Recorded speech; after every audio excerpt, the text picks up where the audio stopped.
नमस्कार दोस्तों, आप सबका स्वागत है आपके अपने चैनल गवर्नमेंट एग्जाम स्टडी में। दोस्तों मेरा नाम है दीपाली श्रीवास्तव और आज इस वीडियो में हम बात करने जा रहे हैं आपके यूपी ट्रिपल एस सी पेट के आधुनिक इतिहास की। ठीक है, मॉडर्न हिस्ट्री जो आपके लिए बहुत इंपॉर्टेंट है, ये आपको पीडीएफ के माध्यम से मैं समझाने जा रही हूँ और कोशिश ये करूँगी कि 2 से 3 वीडियो में आपकी चीज़ें कंप्लीट हो जाएँ। ठीक है, हम लोग यहाँ पे शॉर्ट नोट्स करने जा रहे हैं, उसके बाद आपके लिए प्रैक्टिस सेट लेकर आऊँगी। चैनल पे प्लेलिस्ट बनी हुई है, आप जाके वहाँ से सारे टॉपिक जो भी मैं आपको कराती चल रही हूँ वो वहाँ मतलब वहाँ आप देख सकते हो। और पीडीएफ जिसको भी चाहिए तो वो इस नंबर पे कांटेक्ट कर सकता है 8957215956 8957215956। इस नंबर पे आप व्हाट्सएप कर सकते हो, आपको पता चल जाएगा पीडीएफ के लिए। ये आपकी पीडीएफ जो दिख रही है ऐसी ही पीडीएफ आपको प्रोवाइड की जाएगी। ठीक है, फटाफट से हम लोग पहले शुरू कर लेते हैं। देखो, भारतीय राष्ट्रीय कांग्रेस की स्थापना का कुछ इंपॉर्टेंट पॉइंट जो आपके एग्जाम के लिए बहुत इंपॉर्टेंट है वही मैं आपको यहाँ पढ़ाने जा रही हूँ। भारतीय राष्ट्रीय कांग्रेस की स्थापना कब हुई? देखो 1885 में। डेट बहुत जरूरी है, ईयर आपका बहुत जरूरी है, कई बार पूछा जाता कि स्थापना कब हुई, तो 1885 में स्थापना हुई। ठीक है, और इसमें कौन किसने फाउंड किया था? तो एक आपका सेवानिवृत्त अंग्रेज अधिकारी था, उसका नाम क्या था? A.O. ह्यूम। क्या नाम था? A.O. ह्यूम। ठीक है, इनके सहयोग से इसको बनाया गया। इसका सबसे पहला अधिवेशन अभी आपके आरओ की परीक्षा में पूछा भी गया था। सबसे पहला अधिवेशन कहाँ हुआ? सबसे पहला अधिवेशन दिसंबर 1885 में बंबई के गोकुलदास तेजपाल संस्कृत विद्यालय में हुआ। कुल कितने लोगों ने हिस्सा लिया ये भी बहुत महत्वपूर्ण है, तो 72 लोगों ने इसमें हिस्सा लिया। समझ गए? 3-4 चीज़ें आपकी बहुत महत्वपूर्ण जो एग्जाम में पूछी जाती। देखो, मैं जो पीडीएफ बनाई हूँ यही कोशिश कर रही हूँ आपके लिए, और आपको जो पढ़ाऊंगी वो भी यही कि जितना आपके एग्जाम में पूछा आया था बस उतना बताऊँ, क्योंकि इतना समय नहीं है कि आप पूरा पढ़ सको, पूरी चीज़ देख सको। हाँ, मैंने ये बार बार बोला है कि लूसेंट की रीडिंग करके ज़रूर जाना, लूसेंट को ज़रूर पढ़ के जाना। कोई और बुक नहीं पढ़ सकते, लेकिन वो ज़रूर पढ़ो, और मैं शुरू से बात आपसे बोल रही हूँ।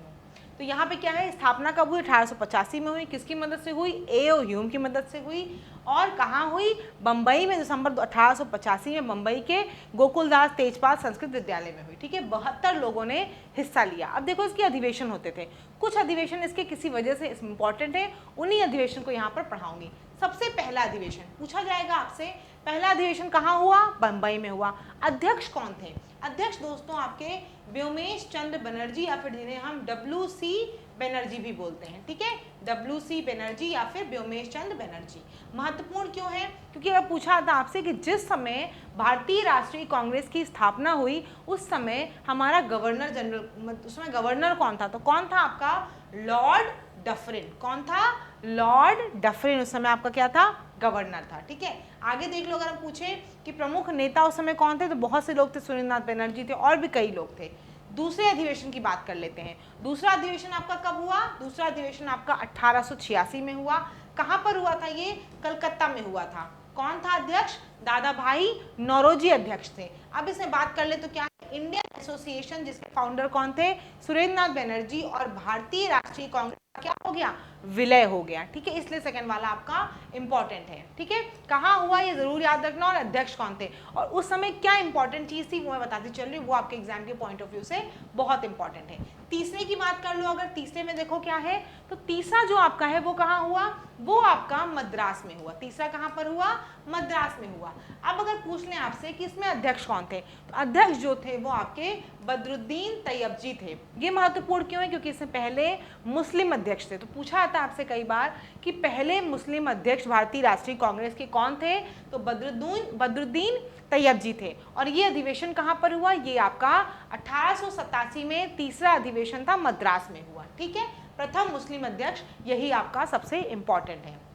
इसके बाद देखो, चौथा जो था आपका अधिवेशन वो कब हुआ? 1888 में। लगातार हो रहे हैं। 1885 में कहाँ हुआ? बम्बई में। 86 में कलकत्ता में हुआ। 87 में आपका कहाँ हुआ? मद्रास में हुआ। 88 में आपका कहाँ हुआ? इलाहाबाद में हुआ। अब अध्यक्ष कौन था? अध्यक्ष जॉर्ज यूल थे। George Yule. ये क्यों इंपॉर्टेंट है? क्योंकि ये पहला अंग्रेज अध्यक्ष था। तो क्वेश्चन ये पूछा आता है कि प्रथम अंग्रेज अध्यक्ष का नाम बताइए, भारतीय राष्ट्रीय कांग्रेस के प्रथम अंग्रेज अध्यक्ष का नाम बताइए। आप क्या बताओगे? George Yule. मुस्लिम अध्यक्ष बदरुद्दीन तैयबजी। कहाँ पर हुआ? मद्रास में हुआ। ये वाला कहाँ हुआ? ये आपका इलाहाबाद में हुआ।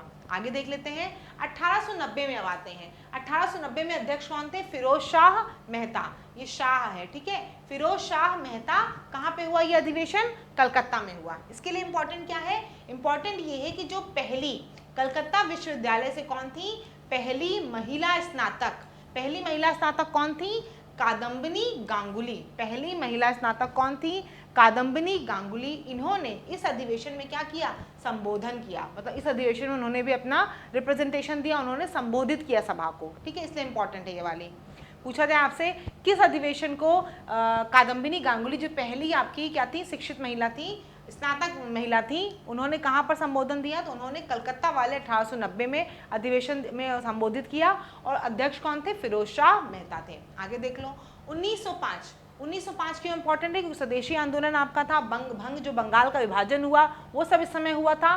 तो इस समय कब अधिवेशन हुआ? अधिवेशन आपका बनारस में हुआ था और अध्यक्ष कौन थे? गोपाल कृष्ण गोखले। देखो वही बात लिखी है, भंग की जो बंगाल विभाजन था उसकी आलोचना हुई, स्वदेशी व बहिष्कार का समर्थन हुआ। आपको पता है स्वदेशी आंदोलन जब हुआ था उसमें क्या कर रहे थे हम लोग? जितनी भी अंग्रेजों के सामान की वस्तु थी, विदेशी वस्तुएं, उनको हम बहिष्कृत कर रहे थे और हम लोग स्वदेशी पे अपनाने पर जोर दिया जा रहा था। 1905 इसलिए इंपॉर्टेंट है क्योंकि 1905 में बंगाल विभाजन की बात हुई थी। कहाँ पर हुआ था ये? आपका बनारस में। अध्यक्ष कौन थे? गोपाल कृष्ण गोखले। आगे देख लो। 1906 में अब फिर आपके कौन बन गए? कलकत्ता में अधिवेशन हुआ और बना कौन अध्यक्ष?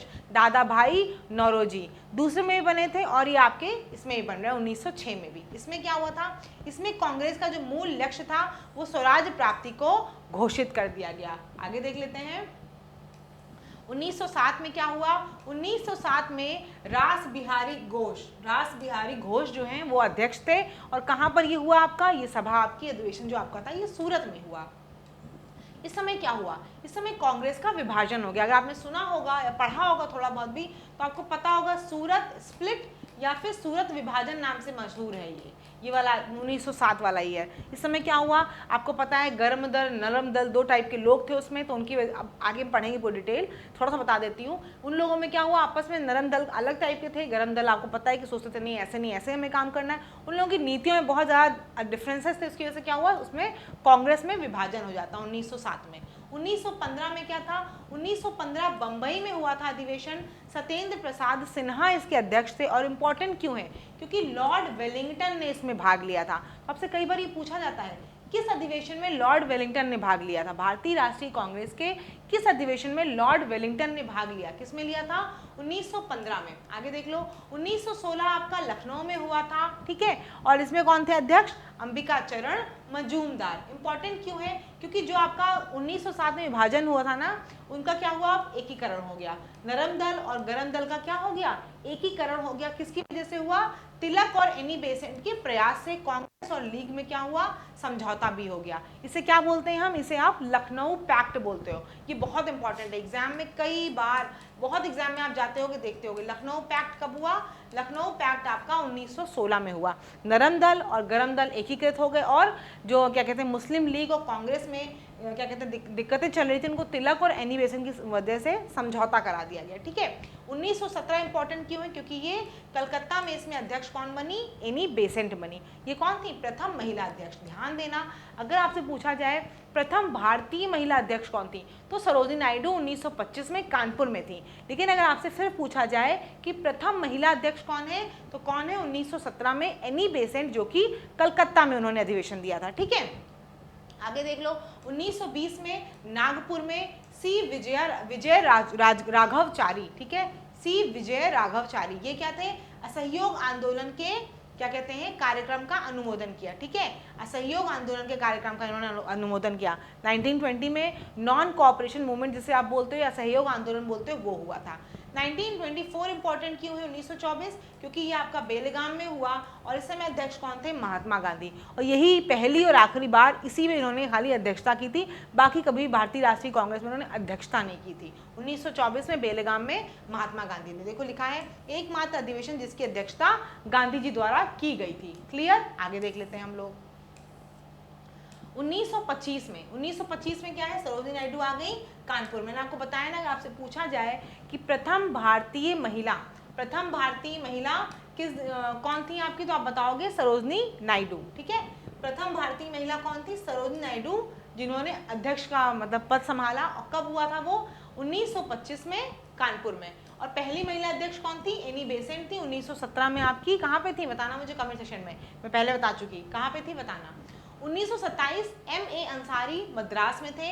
इनका क्या था? स्वतंत्रता का प्रस्ताव पारित हुआ था इस समय। और साइमन कमीशन 1927 की बात है ना, साइमन कमीशन के बहिष्कार का प्रस्ताव इसमें जारी हुआ। 1927 में साइमन कमीशन के टाइम पे मद्रास में अधिवेशन हुआ और अध्यक्ष कौन थे? M.A. अंसारी। हम बात कर ले अगर 1929 की, तो ये आपका लाहौर में हुआ था। अध्यक्ष कौन थे? जवाहरलाल नेहरू। वेरी इंपॉर्टेंट, ठीक है, बहुत इंपॉर्टेंट है। यहाँ इस समय क्या हुआ था? इस समय दोस्तों समाजवाद को, भारत की समस्याओं को हल करने की कुंजी बताया गया। आगे देख लेते हैं हम लोग। 1931 में कौन था? कराची में वल्लभ भाई पटेल आपके क्या बने? अध्यक्ष बने। इस समय क्या हुआ? मौलिक अधिकार का प्रस्ताव हुआ और जो गांधी और इरविन पैक्ट हुआ था, ये भी 1931 में हुआ था, उसका क्या किया गया? अनुमोदन किया गया। ठीक है, आगे देख लो। 1936 में जवाहरलाल नेहरू फिर से बने। फैजपुर अधिवेशन था ये। इन्होंने क्या किया? पहला अधिवेशन था जो गांव में हुआ था। ये ऐसा राष्ट्रीय कांग्रेस का अधिवेशन था जो गांव में हुआ। कौन था? जवाहरलाल नेहरू उसके अध्यक्ष थे। और कहाँ पर हुआ था ये? फैजपुर में हुआ था 1936 में। आगे देख लो। 1938 में सुभाष चंद्र बोस हरिपुरा में, इसमें क्या हुआ? राष्ट्रीय नियोजन समिति। उसके बाद 1939 में आपका क्या है? सुभाष चंद्र बोस फिर से हुए। और इस समय क्या हुआ? त्रिपुरी में अधिवेशन हुआ। इस समय भी क्या हुआ? सुभाष चंद्र बोस चुने गए थे, निर्वाचित वही हुए थे, मगर दिक्कतों की वजह से क्या हुआ? सुभाष चंद्र बोस ने इस्तीफा दे दिया और उसके बाद राजेंद्र प्रसाद जी अध्यक्ष बन गए। ठीक है, चलो आगे देख लेते हैं। ये सब क्वेश्चन अगर आपने देखा होगा इस बार अभी, तो ऐसे ही क्वेश्चन आपके उसमें दिखे थे आपको आरओ में, ये त्रिपुरी वाला भी उसमें आया था। ठीक है, चलो नेक्स्ट देख लेते हैं। 1946 में कौन था? 1946 में आपके 1946 में जेबी कृपलानी। कहाँ पर? मेरठ में। इस समय क्या हुआ? यही आपके अध्यक्ष थे। ठीक है, जेबी कृपलानी कहाँ पे थे? आपके मेरठ में। ये मेरठ वाला इसलिए इंपॉर्टेंट है क्योंकि देखो मेरठ, लखनऊ, जो उत्तर प्रदेश में अधिवेशन हो रहे हैं वो वैसे भी एग्जाम के पॉइंट ऑफ व्यू से थोड़े इंपॉर्टेंट हो जाते हैं। हो सकता है आपको थोड़ा लगता हो कि मैं तेज पढ़ाती हूँ, लेकिन देखो मैं ये सोचती हूँ कि जल्दी से कंटेंट आपका चीज़ें क्लियर हो जाए। मैं 1 घंटा बहुत टाइम लगा के समझाने से कोई फ़ायदा नहीं। इसी वीडियो को आप 1 से 2 बार सुन लोगे ना, काफ़ी चीज़ें आपके दिमाग में बैठ जाएंगी। और वीडियो अगर अच्छी लगे, मेरा एफर्ट अच्छा लगे, तो प्लीज़ वीडियो को लाइक ज़रूर किया करो, अपने दोस्तों के साथ शेयर किया करो। चैनल पर नए हो तो सब्सक्राइब कर लिया करो, क्योंकि सारी वीडियो जो मिलती रहेंगी वो जल्दी जल्दी मिलेंगी और जल्दी जल्दी पढ़ पाओगे। नहीं सब्सक्राइब करोगे तो डिले होता रहेगा आपका कोर्स। बाकी कंप्लीट प्लेलिस्ट आपको चैनल पर मिल जाएगी, जाके वहाँ से आप पढ़ाई कर सकते हो। ठीक है, और अच्छा लगे तो मैं आपको यही कोशिश करूंगी कि मैं भी देखूं कि लाइक ज़्यादा से ज़्यादा आए। कम से कम 500 लाइक तो एटलीस्ट आप लोग वीडियो पे किया ही करो। बिल्कुल कम लाइक होते हैं, इससे एफर्ट भी लगता है और लगता नहीं पसंद आ रहा आपको कंटेंट। तो अगर पसंद आए तो एक लाइक कर सकते हो। एक और आजकल फीचर आ गया है, वो आ गया है हाइप का, देखते होगे आप, तो हाइप भी कर सकते हो आप वीडियो को। तो आप अगर अच्छा लगे तो हाइप भी कर सकते हो। आगे देख लो। बंगाल का विभाजन और स्वदेशी आंदोलन की बात हम करने जा रहे हैं। टू द पॉइंट से पढ़ाऊंगी, जितना आपका कंटेंट एग्जाम के लिए बहुत इंपॉर्टेंट है वही पढ़ाऊंगी। अदरवाइज हिस्ट्री बहुत बड़ी है, अगर आप सभी तैयारी कर रहे हो तो आपको पता होगा हिस्ट्री जल्दी खत्म होने वाली चीज़ नहीं होती है, खत्म होती भी नहीं कभी। चलो फटाफट देख लेते हैं हम लोग। बंगाल का विभाजन और स्वदेशी आंदोलन की बात करें तो जुलाई 1905 में, ये आपको याद रखना है, 1905 में विभाजन की बात हुई थी। 1905 में क्या हुआ? ब्रिटिश सरकार द्वारा बंगाल विभाजन की घोषणा कर दी गई। अब इन्होंने घोषणा कर दी 7 अगस्त, डेट याद रखना, इस बार एग्जाम में पूछी भी गई थी आपकी। 7 अगस्त 1905 को कलकत्ता स्थित टाउन हॉल में एक ऐतिहासिक बैठक के दौरान स्वदेशी आंदोलन की औपचारिक घोषणा की गई तथा बहिष्कार संबंधी प्रस्ताव पारित किया गया। जुलाई 1905 में इन्होंने कह दिया हम बंगाल विभाजन करेंगे। तो 7 अगस्त 1905 को क्या हमने क्या किया? हमने कहा कलकत्ता स्थित टाउन हॉल में कि भाई ठीक है तुम विभाजन करोगे, हम स्वदेशी आंदोलन लाएंगे, हम आपकी हर चीज़ों का अब बहिष्कार करेंगे। ठीक है, 16 अक्टूबर को क्या होता है? 16 अक्टूबर को, ये इंपॉर्टेंट डेट है आपकी, विभाजन को लागू कर दिया गया। और इसीलिए इस दिन को क्या मनाते हैं हम? शोक दिवस के रूप में मनाया गया है ना। जब बंगाल का विभाजन कर दिया गया तो 16 अक्टूबर 1905 को क्या मनाया गया? शोक दिवस के रूप में मनाया गया। और बंगालियों में क्योंकि अटूट एकता थी, इसको दिखाने के लिए क्या किया गया? हिंदू और मुसलमानों ने दोनों ने क्या किया? एक दूसरे की कलाइयों पर राखी बांधी। आगे देख लो। स्वदेशी आंदोलन और विदेशी वस्तुओं के बहिष्कार का विचार सबसे प्रथम किसने दिया? सबसे प्रथम ये आपसे क्वेश्चन पूछा तो आप बताओगे कृष्ण मित्र, एक नाम था इनका, क्या नाम था? कृष्ण मित्र। इनकी पत्रिका थी, पत्रिका का क्या नाम था? संजीवनी। पत्रिका का नाम क्या था? संजीवनी। इसे इन्होंने 1905 में प्रस्तुत किया। ठीक है, अगर पूछा जाए आपसे कि सबसे पहले ये बहिष्कार का विचार किसके द्वारा आया, तो विचार किसके द्वारा आया, देखो कृष्ण मित्र, उनकी पत्रिका का नाम, जो उनका पत्र था उसका नाम क्या था, संजीवनी, उसमें उसके द्वारा आया। आगे देख लेते हैं हम लोग। इस विभाजन के दौरान क्या किया, देखो रविन्द्रनाथ टैगोर ने आमार सोनार बांग्ला नामक एक प्रसिद्ध गीत लिखा। कौन सी गीत लिखा, आमार सोनार बांग्ला नामक एक प्रसिद्ध गीत लिखा, जिसको कि 1971 में जब बांग्लादेश स्वतंत्र हो गया ना पाकिस्तान से, तो उन्होंने इसका राष्ट्रीय गीत बना लिया। अगर आपको पता हो कि बांग्लादेश का राष्ट्रीय गीत क्या है, तो यही है, आमार सोनार बांग्ला जो है रविन्द्रनाथ द्वारा लिखा गया है, वही उनका राष्ट्रीय गीत है। सारी बातें क्लियर हो गई। 1905 वाली बंगाल विभाजन हुआ, तो बंगाल विभाजन कब हुआ, जुलाई में घोषित कर दिया गया कि भाई बंगाल का विभाजन होगा। अगस्त में हमने क्या किया, 7 अगस्त 1905 को कलकत्ता के टाउन हॉल में बैठ के हमने बात की कि ठीक है तुम विभाजन करोगे, हम लोग बहिष्कार स्टार्ट करेंगे, स्वदेशी आंदोलन स्टार्ट करेंगे। और उसके बाद क्या हुआ, 16 अक्टूबर को विभाजन कर दिया गया, शोक दिवस मनाया गया, और दोनों हिंदू और मुस्लिम दोनों लोग बहुत अटूट उसमें वो था, अटूट प्रेम को दिखाते हुए क्या किया गया, एक दूसरे पर कलाइयों पर राखी बांधी गई। और इन्होंने क्या किया, रविन्द्रनाथ टैगोर ने विभाजन के दौरान आमार सोनार बांग्ला नामक गीत लिखा, जिसको कि आगे क्या किया, बांग्लादेश ने अपना राष्ट्रीय गीत बना लिया। आगे देख लेते हैं। अब हम बात करते हैं जो ये आपके क्या कहते हैं स्वदेशी आंदोलन था, इसका नेतृत्व किसने किसने कहाँ कहाँ किया। ठीक है, स्वदेशी आंदोलन का नेतृत्व किसने किसने कहाँ कहाँ पे किया, क्योंकि ये भी कई बार पूछा जाता है कि इसका नेतृत्व किसने कहाँ पर किया। जैसे तिलक जी ने कहाँ पर किया, तिलक जी ने इसको कहाँ पर नेतृत्व किया, बम्बई और पुणे में। अजीत सिंह ने और लाला लाजपत राय ने कहाँ किया, इन लोगों ने पंजाब, अजीत सिंह पंजाब, लाला लाजपत राय ने उत्तर प्रदेश में इसका क्या किया, नेतृत्व किया। सैयद हैदर रजा इन्होंने दिल्ली में किया। चिदम्बरम पिल्लई ने मद्रास में स्वदेशी आंदोलन का नेतृत्व किया। एग्जाम के पॉइंट ऑफ व्यू में क्या है, एग्जाम में क्या पूछा है, आपसे पूछा जाएगा मद्रास में स्वदेशी आंदोलन का नेतृत्व किसने किया, आप बताओगे चिदम्बरम पिल्लई।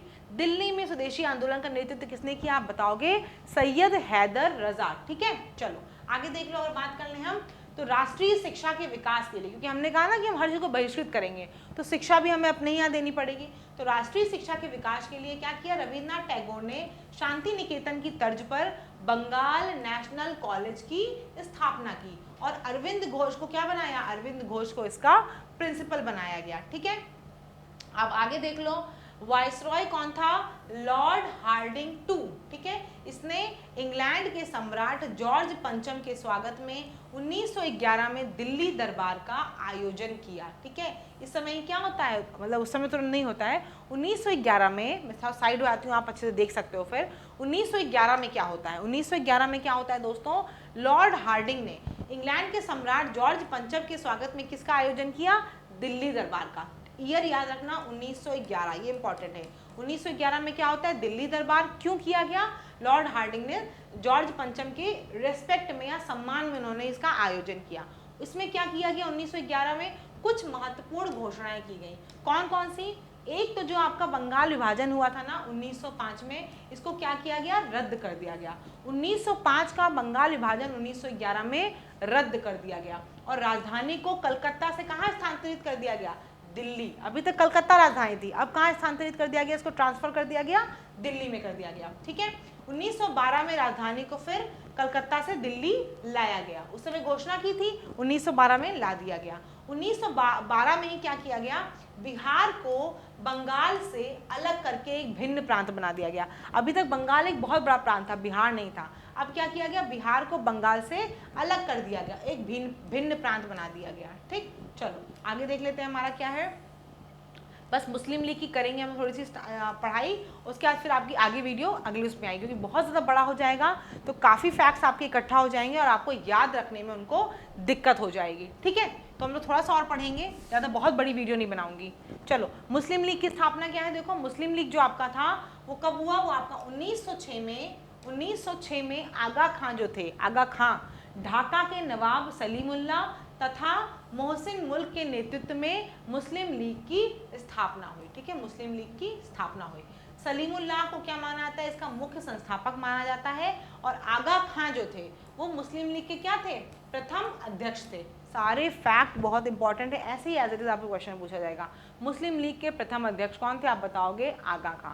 फाउंडर कौन था, नवाब सलीमुल्लाह। इसके संस्थापक प्रमुख रूप से माने जाते हैं। बाकी मैंने जितना नाम बताया इसमें से कोई भी नाम होगा तो टिक मार देना। आगे देख लेते हैं थोड़ा सा, क्रांतिकारी गतिविधियों का प्रथम चरण। ठीक है, क्या क्या चरण थे देख लेते हैं। देखो भारत में आपको पता है कि क्रांतिकारी गतिविधियों की शुरुआत बहुत दिनों पहले से ही हो गई थी। तो हम यहाँ देखेंगे अगर जो क्रांतिकारी गतिविधियां कौन कौन सी हुई। तो देखो 1897 में क्या होता है, महाराष्ट्र के पुणे में क्या होता है, कौन दो लोग थे, चापेकर बंधु, क्या नाम था इनका, दामोदर और बालकृष्ण। क्या नाम था, दामोदर और बालकृष्ण चापेकर बंधु के नाम से फेमस है। इन्होंने 22 जून 1897 को पुणे के प्लेग कमिश्नर, क्या नाम था इनका, रैंड और एमहर्स्ट, इनकी हत्या कर दी। ये पहली गतिविधि थी। ठीक है, पूछा जाए क्या कहते हैं किसने क्या किया, तो आपको पता होना चाहिए। कमिश्नर जो थे आपके रैंड और एमहर्स्ट, इनकी हत्या किसने की, चापेकर बंधुओं ने 1897 में। आगे देख लो, अप्रैल 1908 में, 1908 में क्या होता है, अब खुदीराम बोस और प्रफुल्ल चाकी, इन्होंने क्या किया, मुजफ्फरनगर के बदनाम जज थे, कौन था, किंग्स फोर्ट, उनकी हत्या करने गए थे, हालांकि हत्या हो नहीं पाई। ठीक है, 1908 में खुदीराम बोस और प्रफुल्ल चाकी ने कोशिश की, जो ये एक बहुत दुष्ट जज था, उसकी हम लोग क्या करें, हत्या करें। क्या नाम था, किंग्स फोर्ट, लेकिन हत्या हो नहीं पाई, बल्कि क्या, तो हत्या नहीं हो पाई तो क्या किया, इसके बाद प्रफुल्ल चाकी ने खुद को गोली मार ली, क्योंकि हत्या हो नहीं पाई, किसी और की हत्या हो गई, तो क्या हुआ, उन्होंने खुद को गोली मार ली और खुदीराम बोस को क्या हुआ, फांसी की सजा दे दी गई। ये इतना और पढ़ लेते हैं हम लोग हैं। अरविंद घोष की क्रांतिकारी गतिविधियों में संलिप्तता के कारण उन्हें 1908 के अलीपुर बम मामले में गिरफ्तार कर दिया गया। फैक्ट काफ़ी चीज़ें हैं, इसीलिए बहुत बड़ी वीडियो नहीं बनाऊंगी। इतनी चीज़ें टू द पॉइंट अगर आप याद रखोगे तो बहुत बढ़िया है। 1-2 बार वीडियो को सुनना, चीज़ों को नहीं याद हो तो कुछ लिंक कर लेना, नहीं तो मैं जब अभी पढ़ाती चलूंगी ना तो लास्ट में रिवीजन ना कुछ तरीका अच्छा आपके लिए निकाल दूंगी। लेकिन वीडियो को सुन के जरूर चलना, ठीक है। 3 से 4 वीडियो में कोशिश करूंगी आपकी चीज़ें पूरी वाइंड अप हो जाएंगी। अच्छा लगता हो कंटेंट तो बस आपको लाइक करना है, थोड़ा शेयर करना है और सब्सक्राइब कर लेना है चैनल को। टेलीग्राम ग्रुप से नहीं जुड़े हो तो ज़रूर जुड़ जाना, जो भी इंपॉर्टेंट चीज़ें होती हैं वो वहीं आपको मिलती हैं। धन्यवाद।